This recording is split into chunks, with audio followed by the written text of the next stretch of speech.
बेली फुलावा धरती फुलैले पांडे हो कि तारा फूल आसमान आ सीता फुलावा जनकपुर फुलैले रामल रहन जास बोल भैया पांडे हो आ गंगा मैया बहेली बीरंदेश बोलबम जय शिव नमः शिवाय।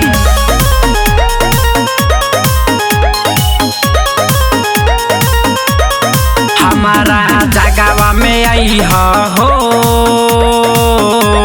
ए बाबा जगवा में आई हो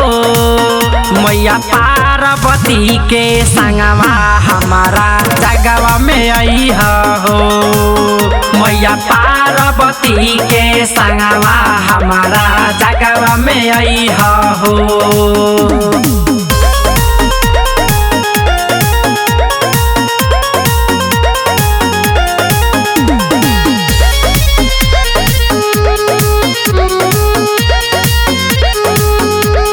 अंग भभूति गले मुंडी माला गरवा में गहुवन साप हो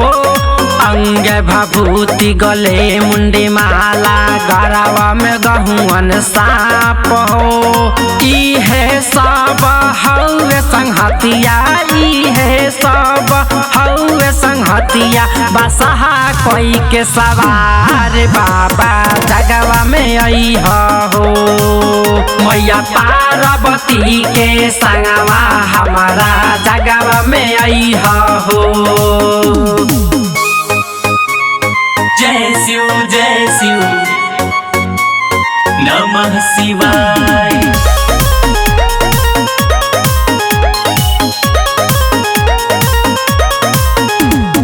देव के देव हई रउआ महादेव हई जानत दुनिया सारी हो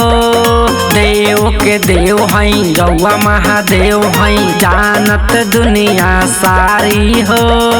दूरा दूरा से आइल करथुआ दूरा दूरा से आइल करथुआ करतर सब गोहार बाबा जगवा में आई हो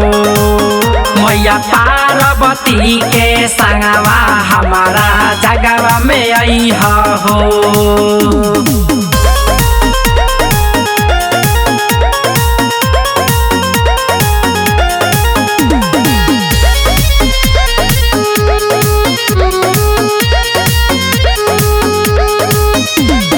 कौन दिशा शिव भंगिया बुअवले कौन दिशा में धतूर हो